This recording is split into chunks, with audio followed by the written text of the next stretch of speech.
नमस्कार दोस्तों, गुंजन भाई सान्हा इस चैनल में आपका स्वागत है। आज हम लोग देखने वाले हैं फ्रांस की राज्य क्रांति। तो वीडियो में आप लोग शुरू से अंत तक बने रहिए। वीडियो आप लोग को कैसा लगता है आप लोग कमेंट बॉक्स में बताइएगा। अगर आप लोग को कुछ सुझाव देना होगा तो आप लोग कमेंट बॉक्स में कीजिएगा दोस्त। चलिए वीडियो को स्टार्ट करते हैं। मैं ही राज्य हूँ, लुई 14वें ने कहा तथा उसके समय फ्रांस में निरंकुश राजतंत्र अपने चरम सीमा पर पहुंच गया। 1774 ईस्वी में लुई 14वें फ्रांस की गद्दी पर बैठा और फ्रांस की राजधानी वायसराय को बनाया। लुई 16वें को देशद्रोह के अपराध में फंसा दी गई।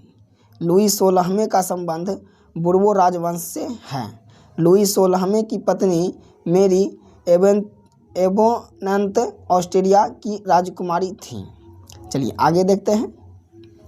और दोस्तों, चैनल पे पहली बार आए हैं तो चैनल को सब्सक्राइब करके ऑल नोटिफिकेशन को ऑन कर लें।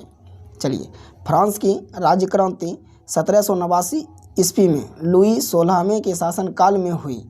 इस समय में समानती व्यवस्था थी। 5 मई 1789 को स्टेट्स जनरल का अधिवेशन वायसराय में शानदार राजमहल में आरंभ हुआ। स्टेट्स जनरल की कुल सदस्य की संख्या 1200 थी, जिनमें 1600 से अधिक तीसरे सदन के सदस्य थे। 14 जुलाई 1789 ईस्वी को क्रांतिकारियों में बस्तिलिए के कारागृह के फाटक को तोड़कर बंदियों को मुक्त करा दिया। तब से 14 जुलाई को फ्रांस में राष्ट्रीय दिवस के रूप में मनाया जाता है। चलिए आगे देखते हैं। आगे है आपका सामाजिक समानता, सामंतीय विशेषाधिकारों का अंत, निरंकुश तथा भ्रष्ट प्रशासन में सुधार, न्याय तथा करों को समानता के उद्देश्य को पाने के लिए ही इस क्रांति की शुरुआत की गई।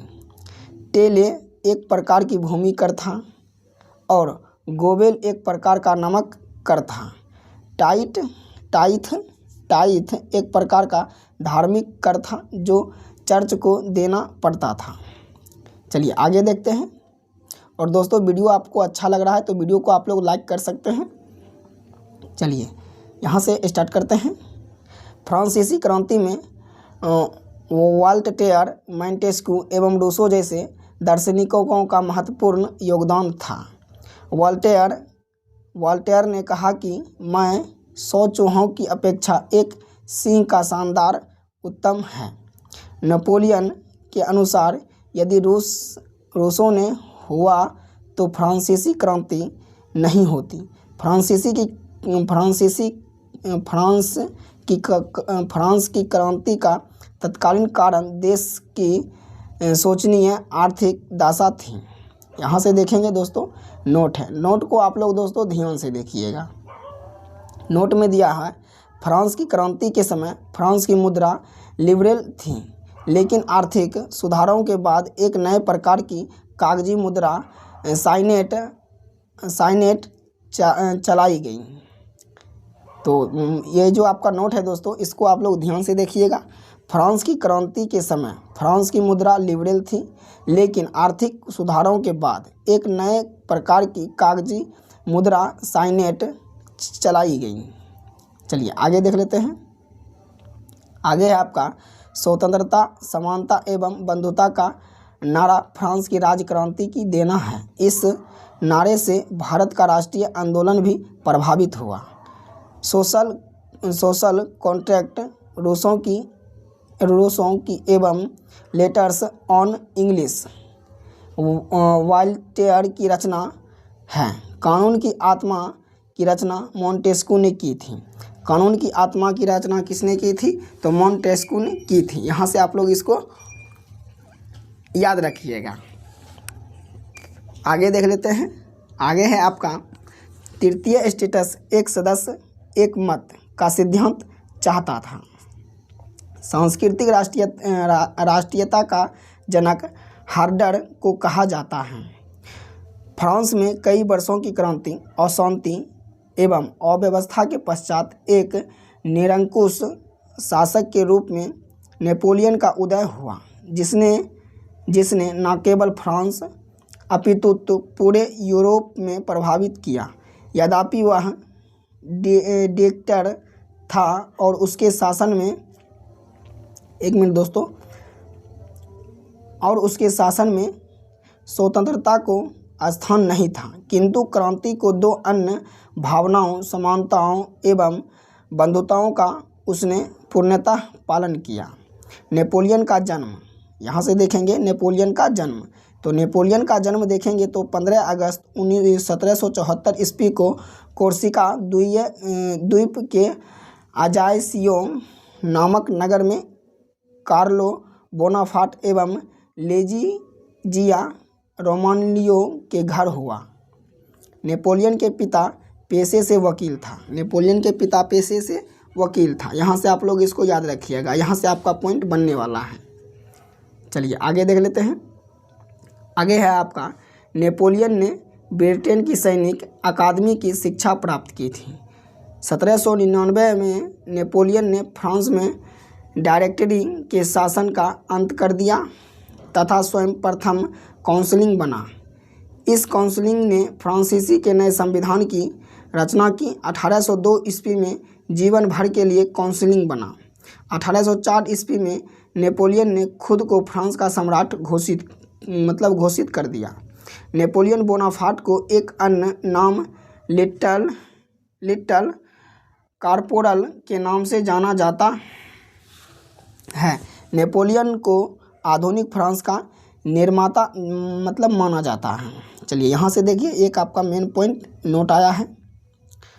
माल्टा के प्रशासन पर इंग्लैंड एवं फ्रांस के मध्य युद्ध हुआ था। यहाँ से आप लोग इसको नोट कर लीजिएगा दोस्तों, ये आपका मेन पॉइंट बनने वाला होगा।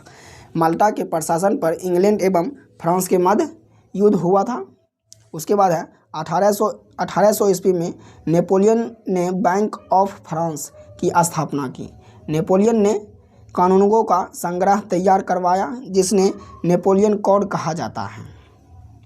नेपोलियन ने इंग्लैंड को आर्थिक रूप से कमज़ोर करने के लिए महाद्वीपीय व्यवस्था लागू की। यहाँ से आप लोग क्लियर हैं।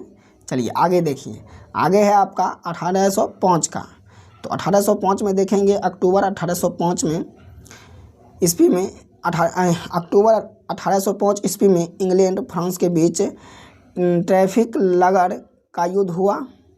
यूरोपीय राष्ट्रों ने एकजुट होकर 1813 ईस्वी में लिपजिग के मैदान में नेपोलियन को हराया। उसके बाद नेपोलियन को बंदी बनाकर एल्बा द्वीप में रखा गया, पर वहाँ से भाग गया था। नेपोलियन ने जोसेफिन को तलाक देकर ऑस्ट्रिया की राजकुमारी मैरी लुइस से शादी की। नेपोलियन ने ही सर्वप्रथम इंग्लैंड को बर्नियों का देश कहा। इतिहासकार डेविड थॉमसन ने नेपोलियन पतन का गंभीर का कारण माना, जिसमें स्पेन की शक्ति को कम समझा था। स्पेन की शक्ति को कम समझा था। चलिए आगे देख लेते हैं। आगे है आपका, फिर से एक नोट आया है दोस्त।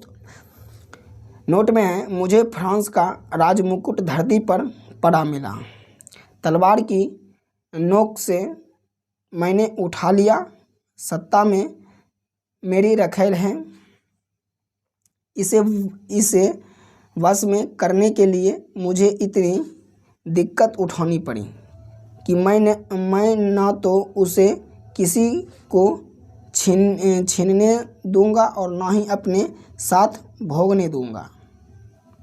चलिए यहाँ से देखिए, 1815 ईस्वी में वाटरलू का युद्ध उसके जीवन काल का अंतिम युद्ध था।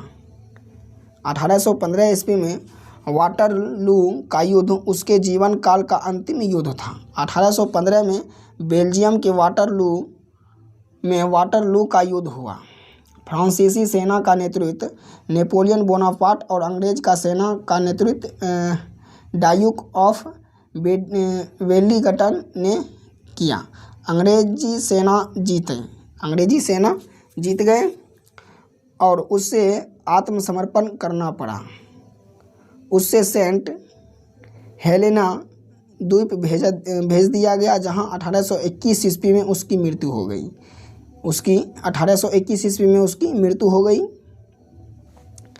यूरोप में राष्ट्रीय राज्यों के निर्माण का श्रेय नेपोलियन को जाता है। नेपोलियन ने फ्रांस की क्रांति के सिद्धांतों को अन्य देशों में पहुंचाया तथा जनसाधारण में स्वतंत्रता की भावना उत्पन्न की। तो यहाँ से दोस्तों आप लोग क्लियर हैं। तो यहाँ से देख लेते हैं आपका औद्योगिक